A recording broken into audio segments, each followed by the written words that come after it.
Hi, I'm Dr. Ciminello with Hopi Animal Hospital, and today I'll be showing you how to brush your dog's teeth with my assistant Ruby here. First, tools that you'll need: a fingertip toothbrush or a regular style, and then toothpaste made for pets. Don't use your own toothpaste. And of course, you can get this at Hopi Animal Hospital. All right, to begin, make sure you go slow. Don't get frustrated and don't let them get frustrated.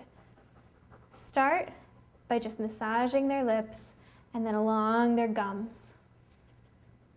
Get them used to this kind of touching. Good girl, Ruby. Good job. Next, add a little bit of toothpaste to your finger. Whoa, what's that, Ruby? This is poultry flavored, so she should really like it. And just same thing.